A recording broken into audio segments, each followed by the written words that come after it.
हरे कृष्ण। हाँ, याद आया।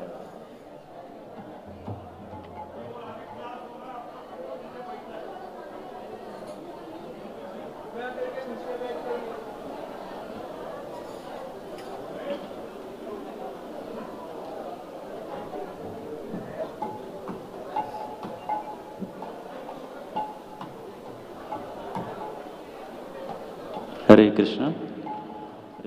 हरे कृष्णा। सभी से अनुरोध है कि कृपया बैठ जाए। Please be kindly seated. Class चल रही है, आगे मत खड़े रहे, फोटो मत निकाले। हरे कृष्णा। पीछे है, नहीं तो सिक्योरिटी आपका मोबाइल जब्त कर लेगा। हरे कृष्णा।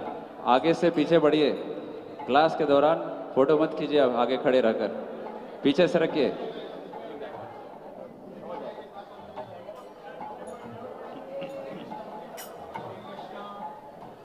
जय राधा माधव कुंज बिहारी।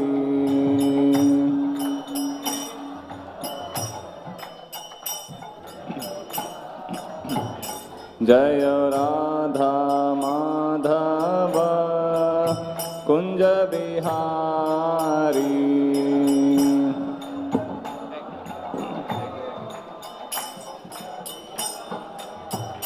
जय गोपी जन वल्लभ गिरिवरधारी।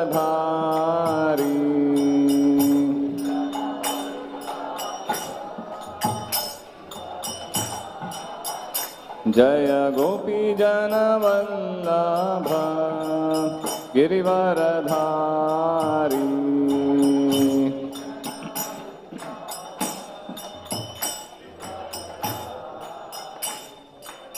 यशोदानंदन ब्रज जन रंजन।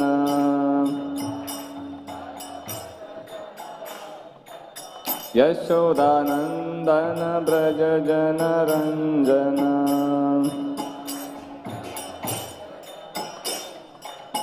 यमुना तीरा वनचारी। यमुना तीरा वनचारी। यमुना तीरा वनचारी। जय राधा माधव कुंज बिहारी।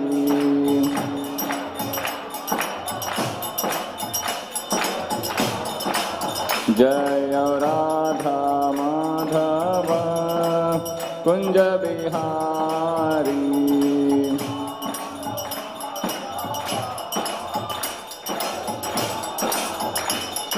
गोपी जन वल्लभ गिरिवरधारी।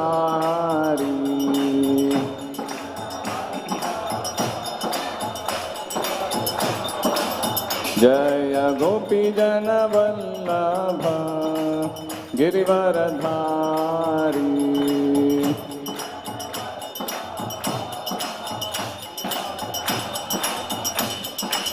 यशोदानंदन ब्रज जन रंजन। यशोदानंदन ब्रज जन रंजन। यमुना तीरा वनचारी। यमुना तीरा वनचारी। जय राधा माधव कुंज बिहारी।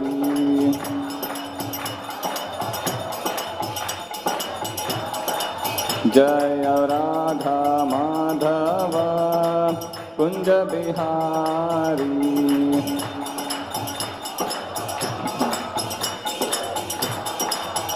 हरे कृष्णा कृष्ण कृष्ण हरे हरे, हरे Rama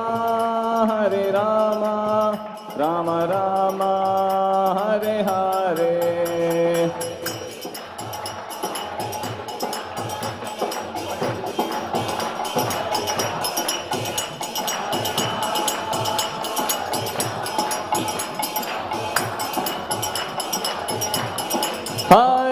Krishna Krishna Krishna Hare Hare Hare Rama Rama Rama Hare Hare.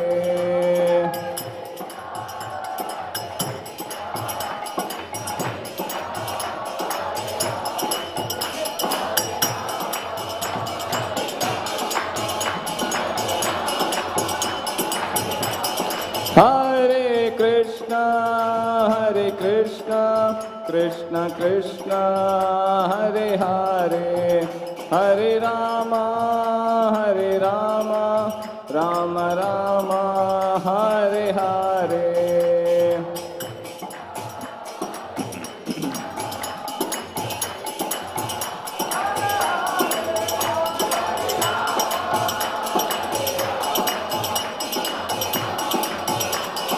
Nitai Gaur Hari Bol Hari Bol Hari Bol Nitai Gaur Hari Bol.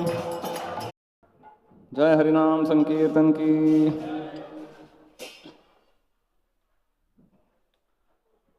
Om Namo Bhagavate Vasudevaya. Om Namo Bhagavate Vasudevaya.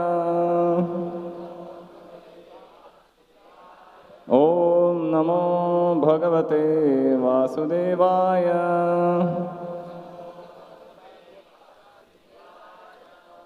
Om Ajnanatimirandhasya Jnananjanashalakaya Chakshurunmilitam Yena Tasmai Shri Gurave Namaha.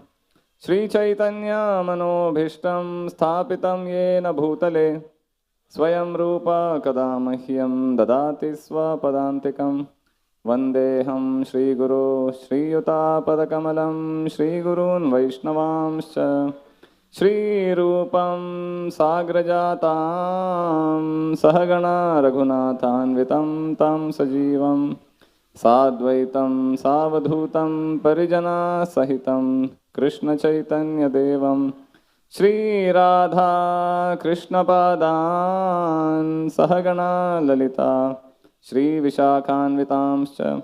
He Krishna Karuna Sindhu Deenabandho Jagatpate Gopesha Gopika Kanta Radha Kanta Namostute.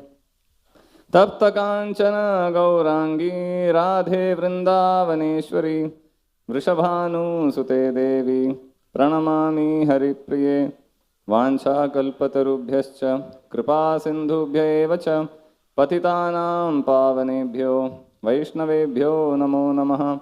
Shri Krishna Chaitanya Prabhu Nityananda Shri Advaita Gadadhar Shri Vasadi Gaura Bhakta Vrinda.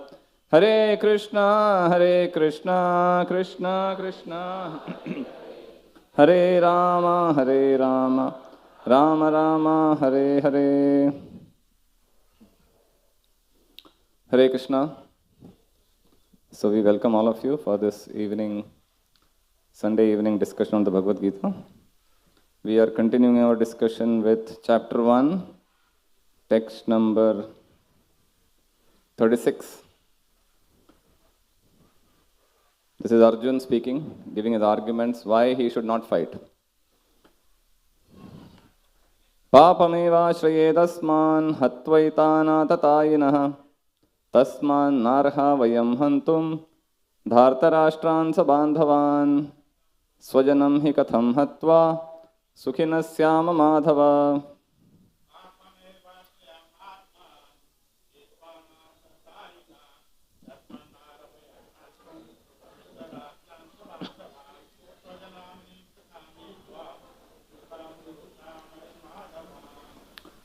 Sin will overcome us if we slay such aggressors.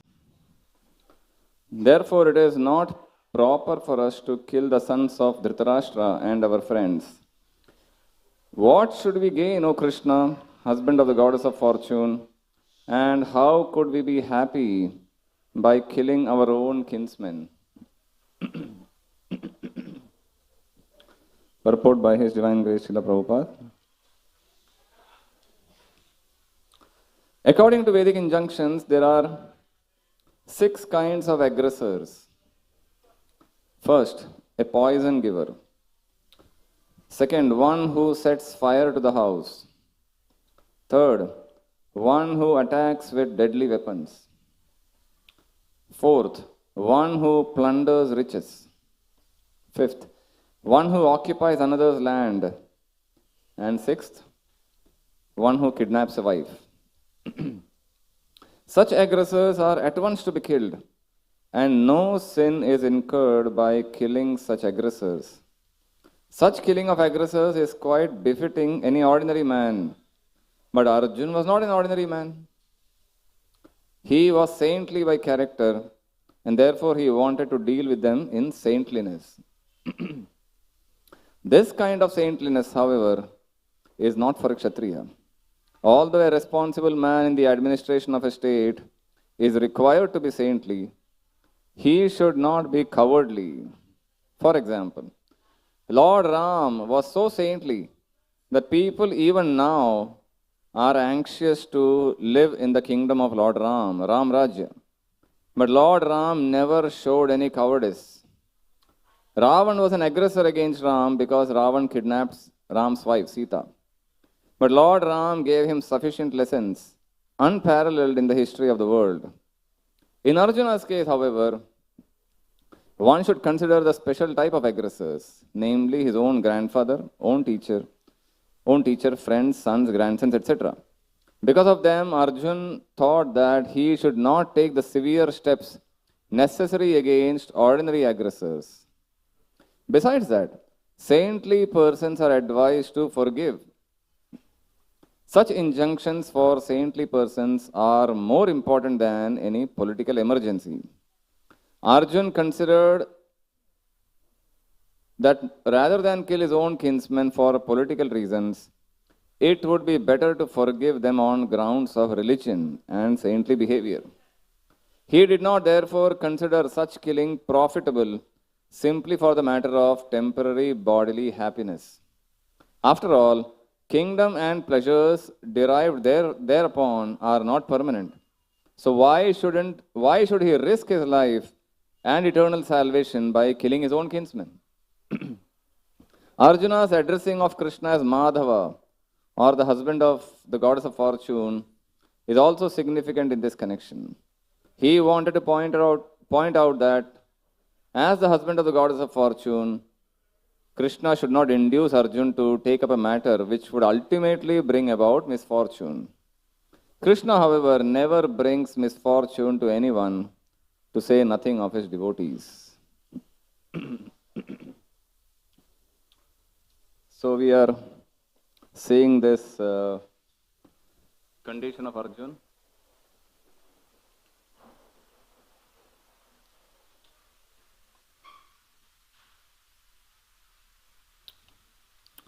So there are these 6 types of aggressors. Atatai. The word used by Arjun is Atatai. Atatai means aggressor. Atankvad कहते हैं हम हिंदी में. Atankvadi, derived from the same word, Atatai. So there are 6 types of aggressors mentioned here. One is poison giver. So the Pandavas had to face these 6 kind of aggressors in their life. And all times, the 6 aggressors were the Kauravas themselves. So we know the story from the Mahabharata. In their childhood, Duryodhana attempted to give poison to Bhima. Right? So Bhima was very strong, and Duryodhana found him to be a competitor. So what he did, he one day invited the Pandavas for a feast. And in that feast that was served to Bhima, he mixed poison, heavy amount of poison. And Bhima ate it without knowing anything. But then did he die? He didn't die. He fell unconscious. And then Duryodhana thought that he is dead. And then he threw Bhima into the river. But in the river, Bhima entered into a different world altogether, where he met the Nagas, Nagalok. He went there. And in the Nagalok, there are different kinds of serpents. All the serpents bit him. And in this way, poison was neutralized. So, all the poison had no effect on him. In fact, he became immune to poison. And his body became even more strong than what it originally was. But they faced the aggressor known as poison giver. What was the second aggression? One who sets fire to the house. ये हुआ उनके साथ Lakshagriha, right? So when Dhritarashtra requested them, you go to Khandavaprastha, which was like a rejected, isolated land. And they had built a huge palace. And then they told the Pandavas, you go there, enjoy, picnic for some time. तो picnic के बहाने में उनको भेज दिया. But then what it was, originally, what was the plan? It was the whole palace was made of inflammable items. And they had decided one particular day on which they could set fire to the house. But somehow they got to know through the agency of Vidur, their uncle. They could understand that this is the plan behind sending them to this place. So they constructed an underground tunnel, and then they escaped from that tunnel. And they only set the palace into the fire. So fire, one who sets fire, that is also an atatai. Then third, one who attacks with deadly weapons. This also has happened. In the Kurukshetra battle and in many other places, whenever there was a war between the Pandavas and the Kurus, they were attacking with deadly weapons. And in fact, Ashwathama attacked with Brahmastra in the dead of night. When everything was over, the war was almost over, and there was no warning given. Ashwathama went with his sword into the camp of the Pandavas after the 18th day in the night. And everyone was sleeping there. And then Ashwathama killed all of them with that sword. So ideally, that is not an ideal way of fighting. You should ideally fight in the daytime, and you are supposed to warn people, warn the opposing enemy that I am attacking you, and then challenge them, and then you attack.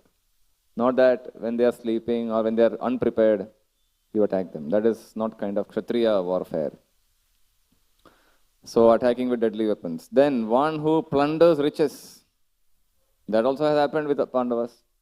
Right? The Lakshagriha, not the Lakshagriha, the Dyut Krida, the gambling match. They were invited to participate in the match, and then they were cheated. Shakuni cheated them.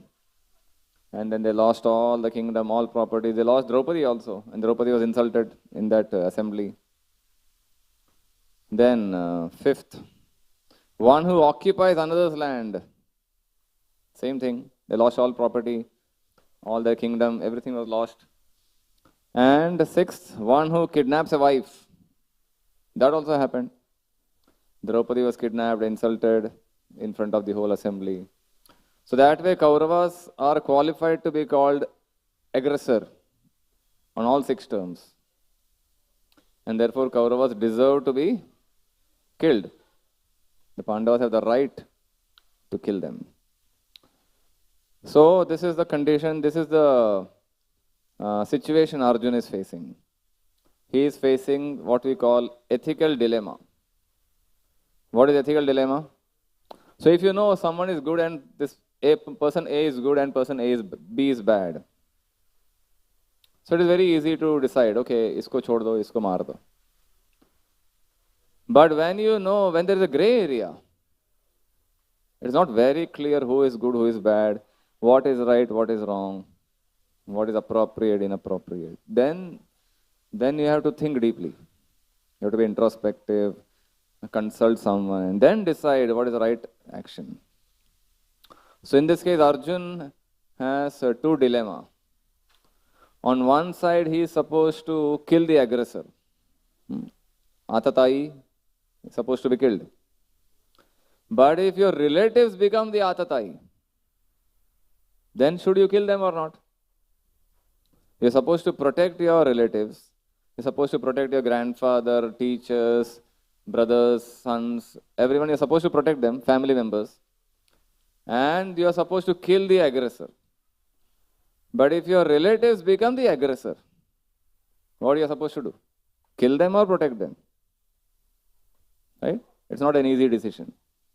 So that's the confusion Arjun had. Therefore, he was not ready to fight.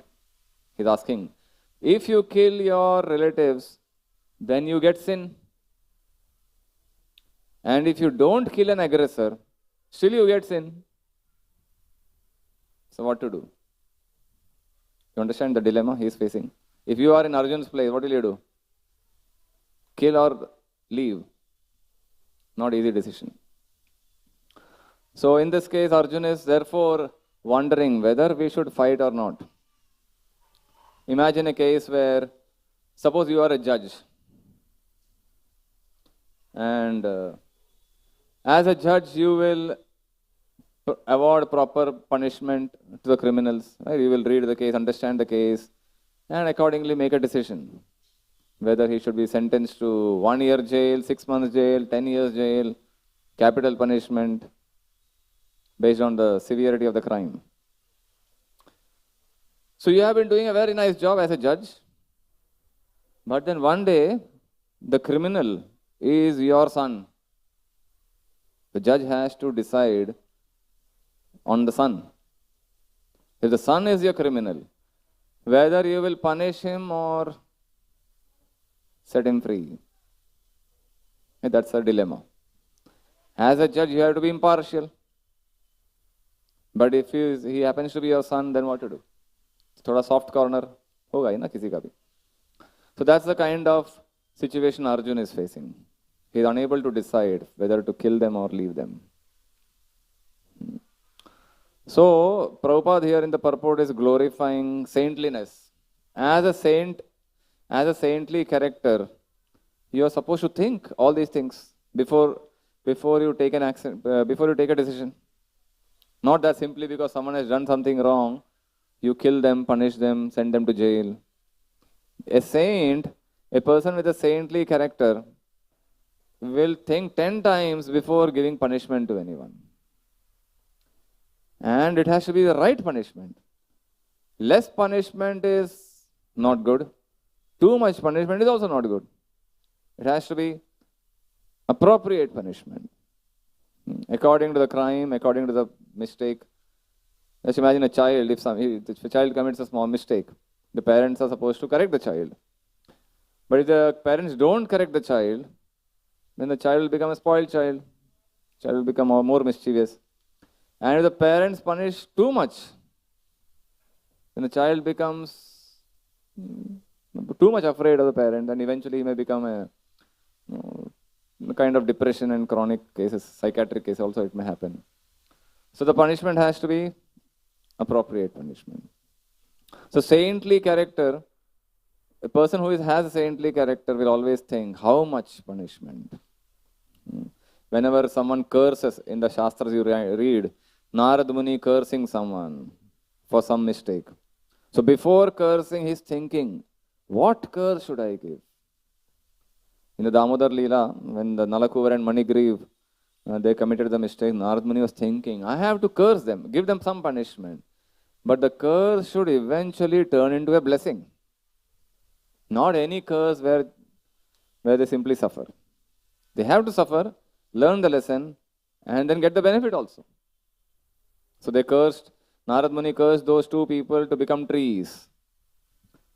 The trees with long life, hundreds of years, it's a punishment. The Devatas becoming trees was a punishment. But then they became trees where? In Vrindavan, in Gokul Mahavan, in front of Krishna's house. So they got to see the darshan of Krishna, and eventually they were liberated. So curse, although they had to suffer for a long time, but because they got the darshan of Krishna, they were liberated. So the curse turned into a big blessing. So similarly, a saintly person has to be very careful before awarding punishment to anyone. So here, Prabhupada is saying, a Kshatriya a Kshatriya should not show saintly character. He should not be forgiving easily. So a Brahmana is supposed to forgive, but a Kshatriya is supposed to administer law and order. So teacher may forgive, but a policeman cannot forgive. Imagine a thief has committed a lot of crime, someone has committed murder, and he comes in front of the policeman, and the policeman says, I forgive you. Right? That is not proper. The policeman has to punish, beat up, put him in prison, whatever. So similarly, Kshatriya is like a policeman. They are supposed to establish law and order. So Arjuna is a Kshatriya. He is supposed to become the emperor of the planet. And if he says that I forgive the aggressors, then that is a bad example. Jai Radha Gopinath Bhagwan ki. So that's a very bad example. So forgiveness, non-violence, compassion, all these qualities are good, but not for everyone. They are good for certain class of people. Not lawgivers, not law administrators. The law administrators have to be strict. Just imagine a house. Both mother and father are forgiving. Generally, mothers are forgiving and fathers are usually strict. But if both are forgiving, then child will be spoiled. And if both are strict, child will again be spoiled. Right? So one person has to be compassionate, other person has to be strict. Then it is balanced. So in Vedic Varnashram system, the Brahmanas are supposed to be compassionate and forgiving. Whereas Kshatriyas, they are very strict. They don't deal with, "Arey chhod do isko," not that kind of thing. They are very strict, then they impose punishment. But Arjun here is displaying the quality of a Brahmana. He is saying, forgive them. Forgive them. I don't want to fight because papameva shraye dasman. We will get sin. By killing someone unnecessarily, you get sinful reaction. Every action has a reaction. You give pain to someone, you get a reaction. You will get pain in return. Depending on the intensity of the pain committed, to that extent you get pain back. Right? Every action has a reaction. So similarly, just imagine the amount of pain happening in society today. Not just pain inflicted upon other human beings, which is also very high, but even pain given to other organisms. Right?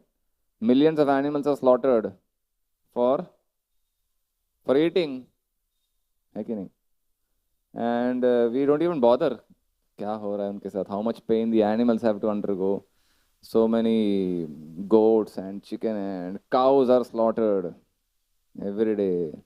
Every time one eats a McDonald's burger, you don't know what is there inside. How much pain has gone into it. You go into any restaurant and order some thali, and you don't know how much blood has been shed ultimately to arrange so nicely on the plate. देखने में तो अच्छा लगता है, खाने में भी अच्छा लगता है. But who is there inside the plate? How many lives have been lost to prepare that plate? How many blood has been shed to prepare that plate? So we generally, modern man has become so insensitive that we don't even care about, ठीक है हो जाता है क्या करे, you have to live with it. Ultimately you need protein. Protein is the all in all for good health.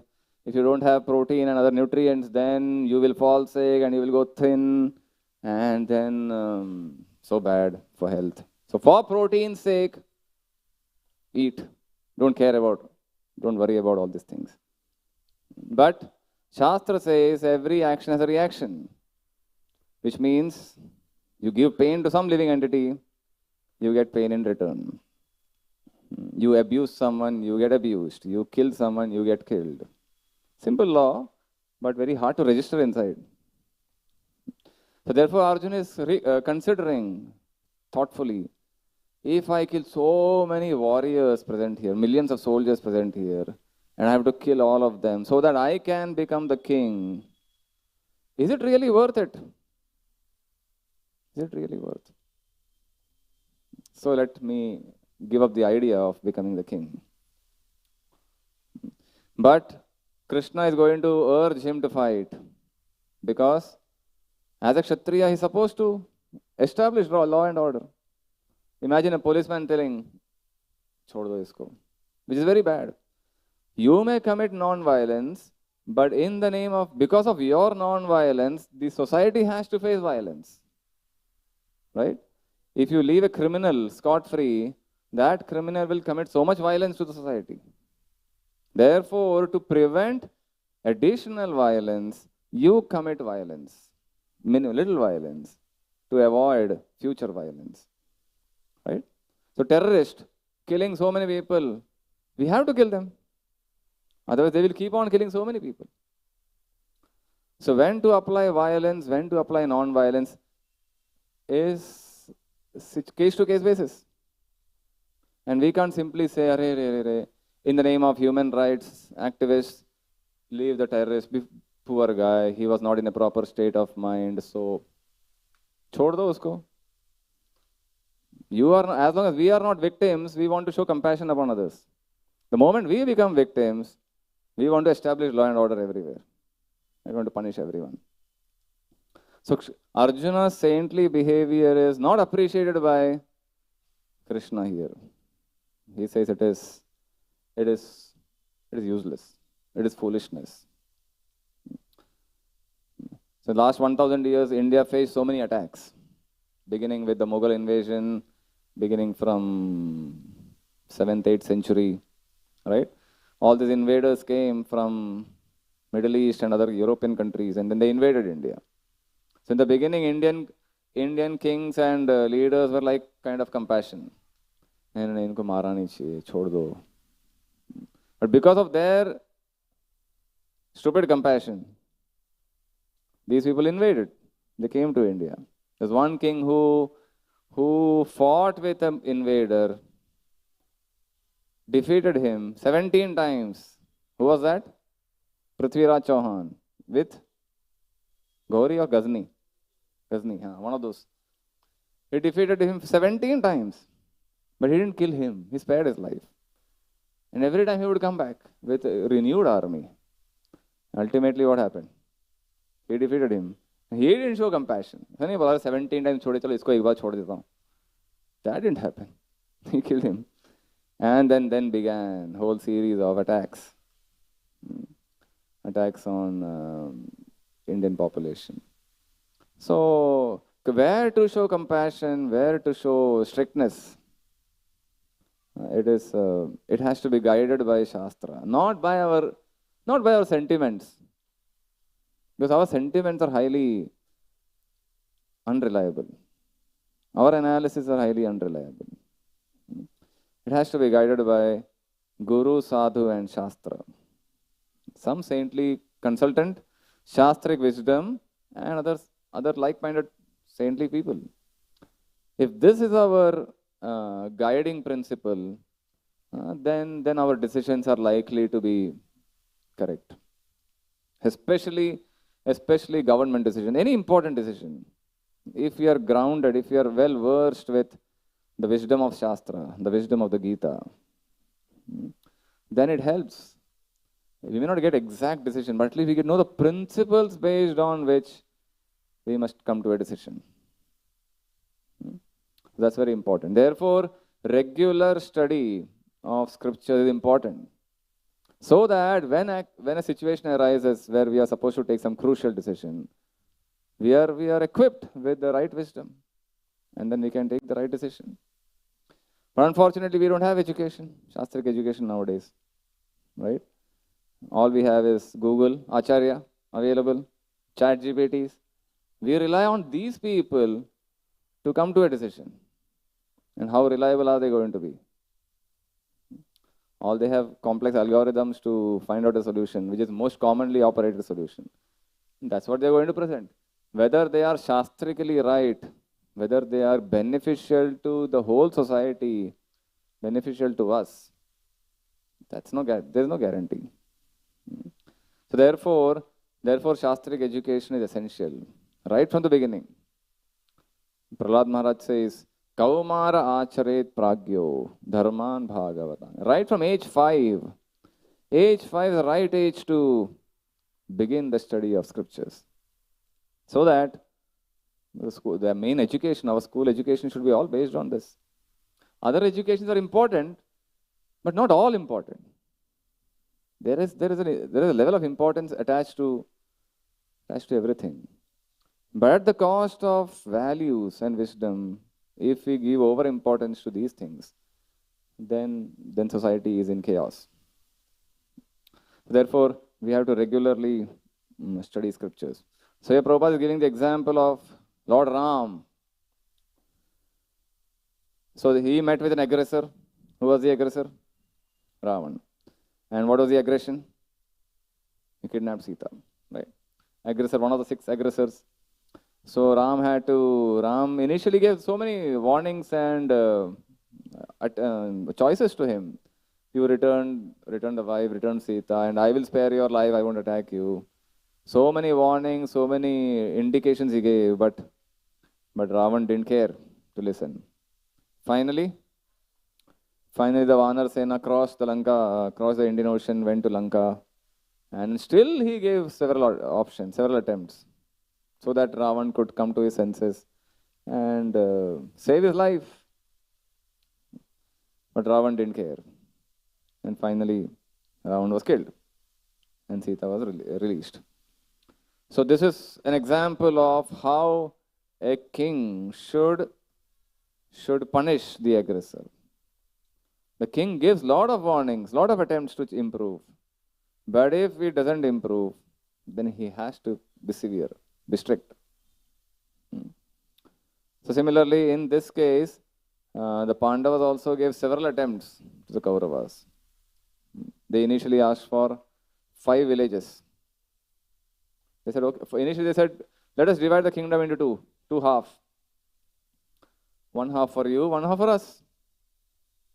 Equal division, right? But then they said, no. Half is unfair distribution. So they said, okay, 5 villages. Entire property yours. 5 villages for us. We are 5 brothers. We have to rule something we have to rule. Because that's a Kshatriya nature. They have to rule.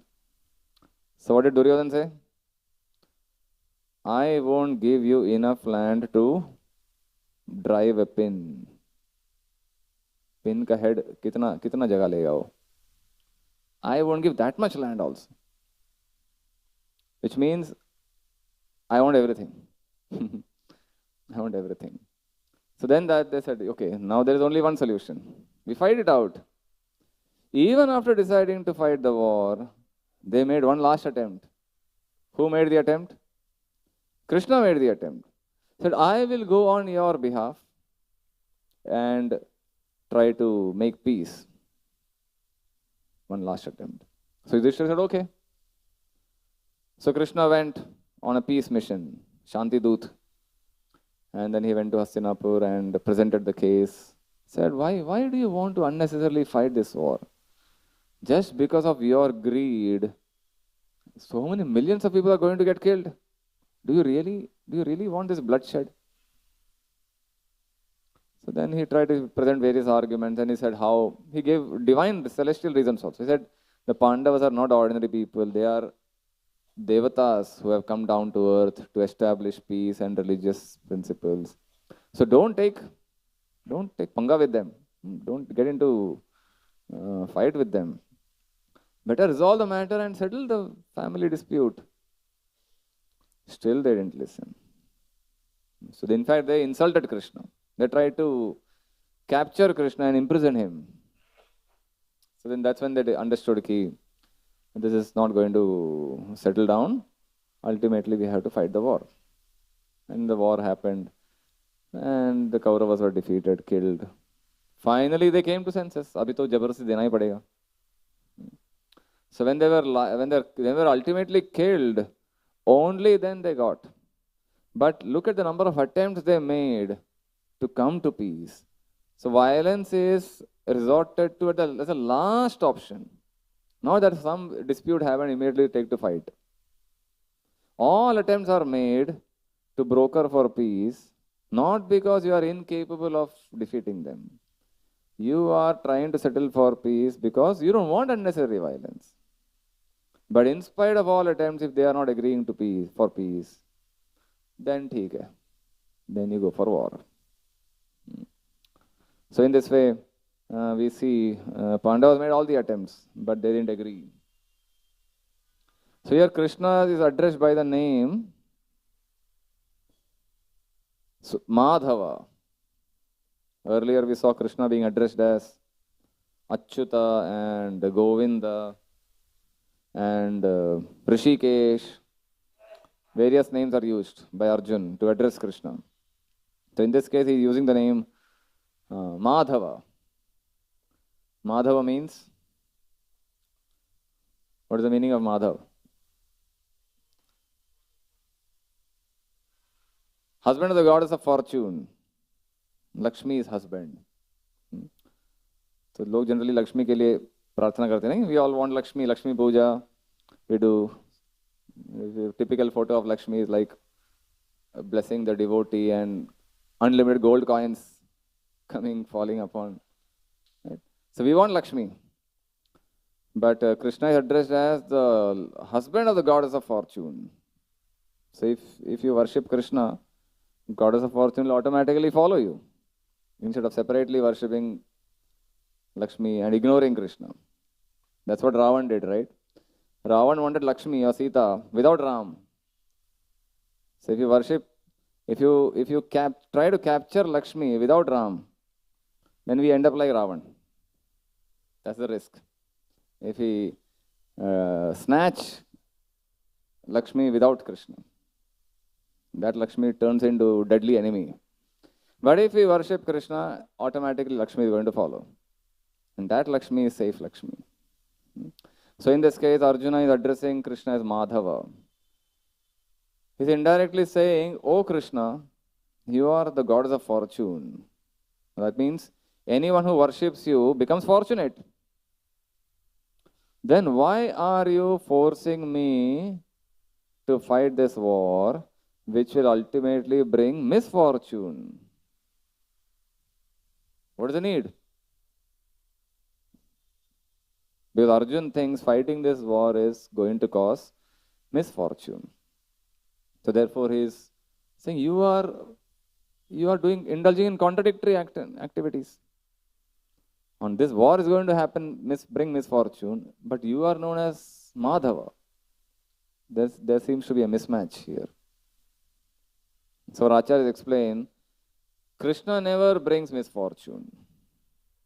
Forget about getting misfortune to devotees.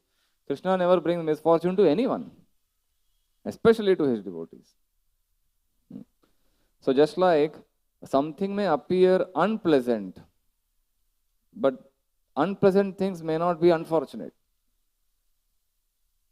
Just like, for example, a patient goes to a doctor,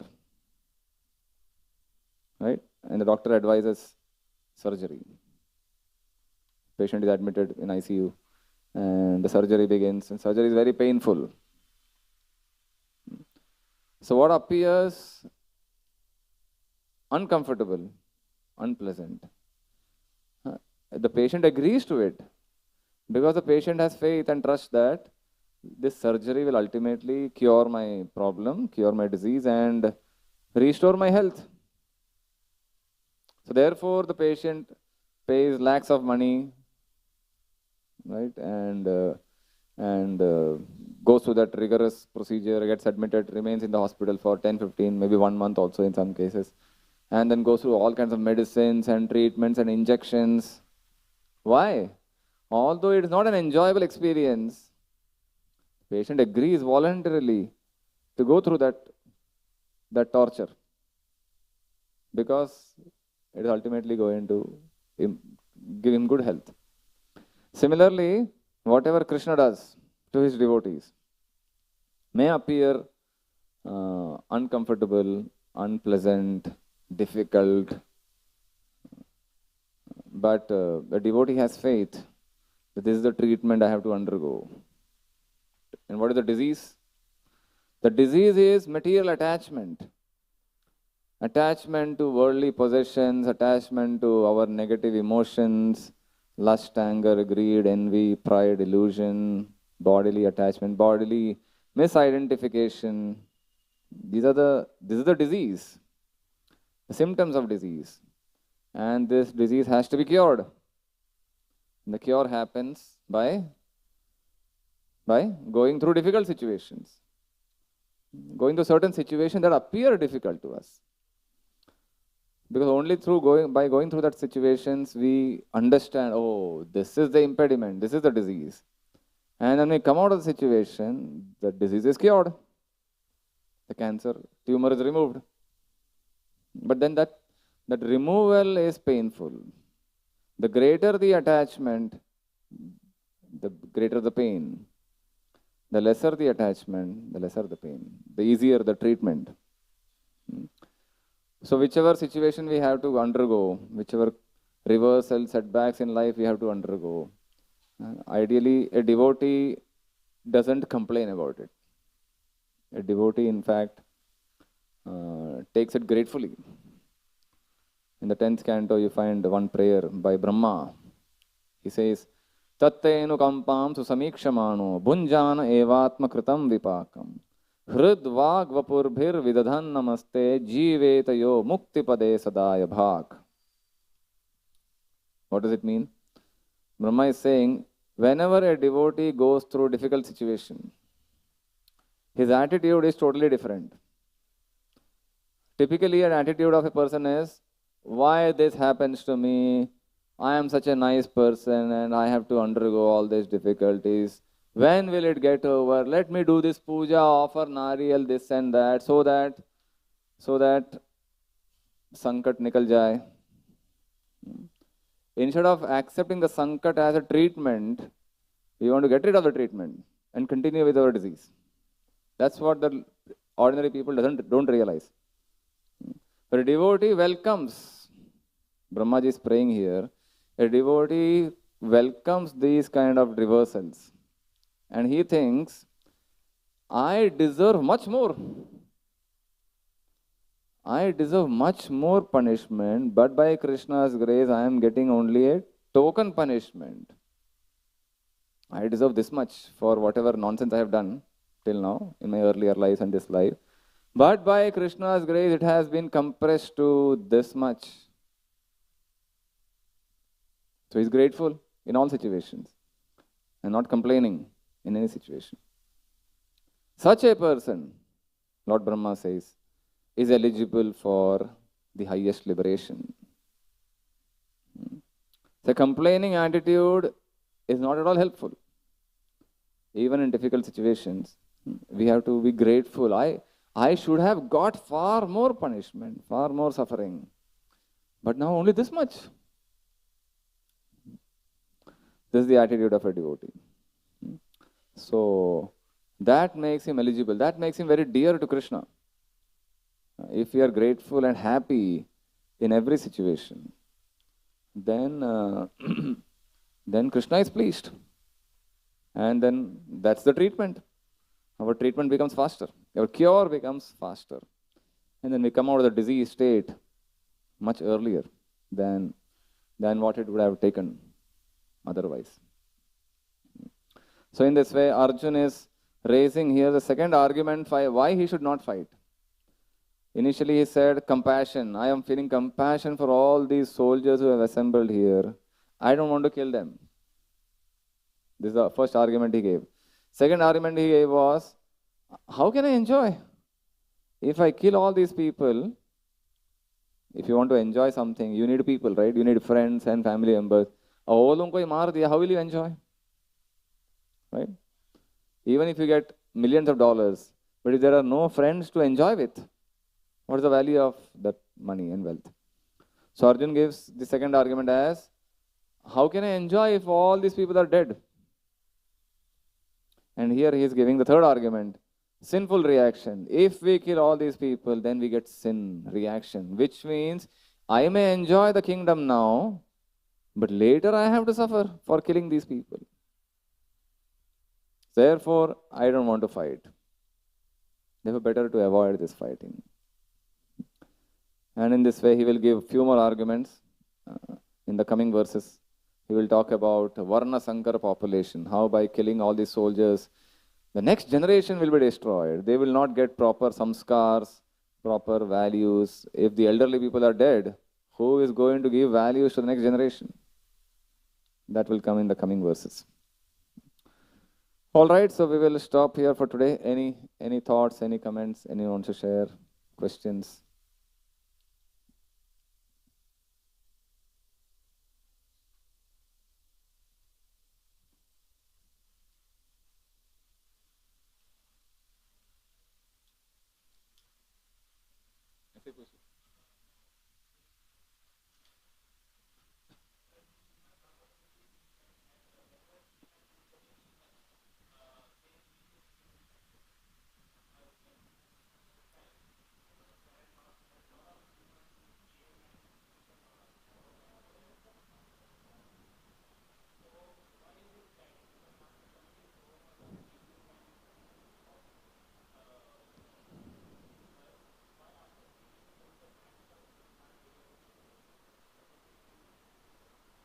Okay. So why the demons who are killed by Krishna get salvation immediately? That's the blessing. Krishna is said to be all pure. Pavitranam pavitramyo mangalanam cha mangalam. You come in touch with an impure, like for example, gold. If you want to purify gold, you put it in fire, heat it, right? Then the gold is said to be it becomes pure. So fire, the property of fire is whoever comes in touch with it, it burns. Sunlight, anything is exposed to sunlight becomes pure. Similarly, Krishna is said to be all pure.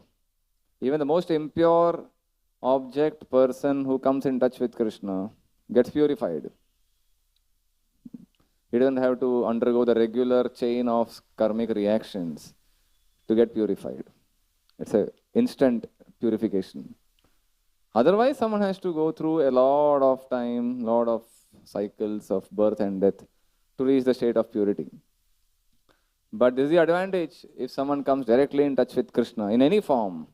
Not necessarily Krishna as Krishna, but even Krishna's holy name, Krishna's pastimes, Krishna's dham. Everything is non-different from Krishna ultimately.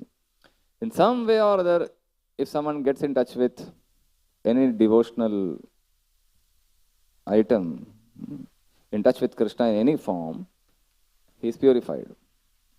That's the advantage. That's Krishna's grace. And we should take advantage of it. Not only the demons, even we are not no less than demons from one point of view. हमारे अंदर भी वो demonic tendency तो है ही. So therefore, if we chant the holy names, if we get the darshan of Krishna, we get fast forward purified. It's a very quick way of purification. Otherwise, it takes so many, we don't know how many years and lifetimes it will take to get purified. So we should be grateful for that opportunity.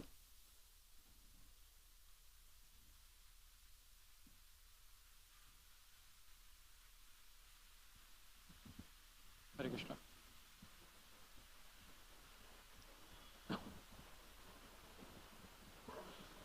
Hare Krishna. In the beginning, we talked about the actions which make somebody an aggressor. Is it only in the context of human beings? In the receiving end or the giving end? The receiving end. No, anyone. Anyone. That makes all of us aggressors actually. Yeah, so we can't commit aggression upon anyone, any living entity. Human beings are especially responsible because we have the freedom of choice. Animals don't have the choice. Animals live on instincts. So they are not punishable. If a tiger eats an animal, the tiger is not punished for killing an animal.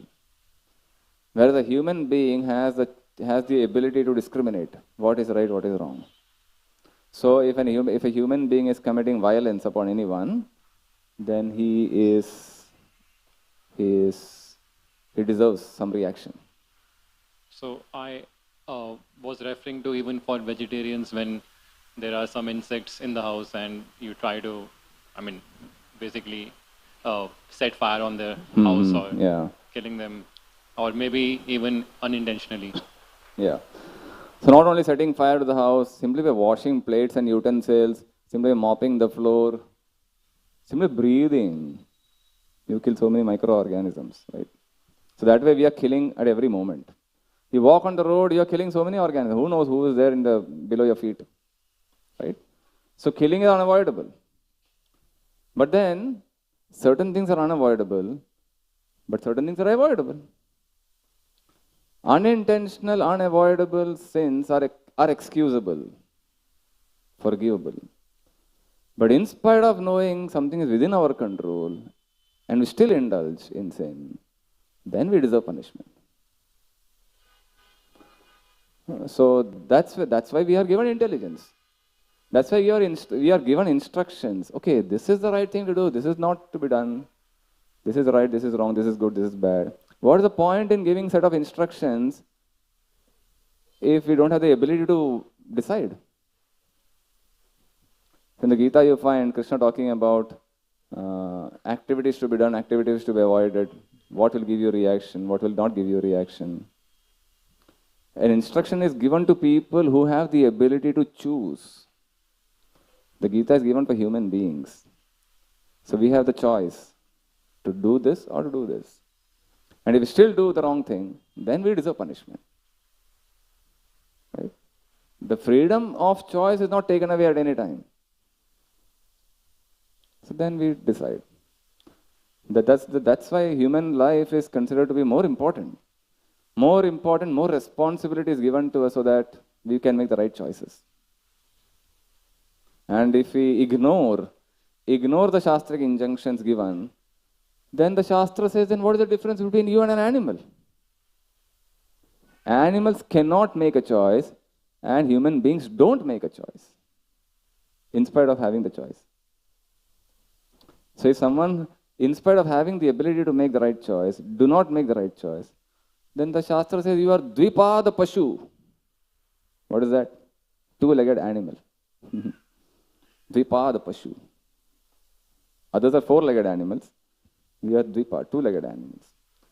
So animalistic tendencies we are cultivating by ignoring scriptures, by ignoring Shastric wisdom. Therefore, we should be thoughtful before taking up any action. Is that okay? Okay, so we will stop here and we will have Kirtan now. Hare Krishna.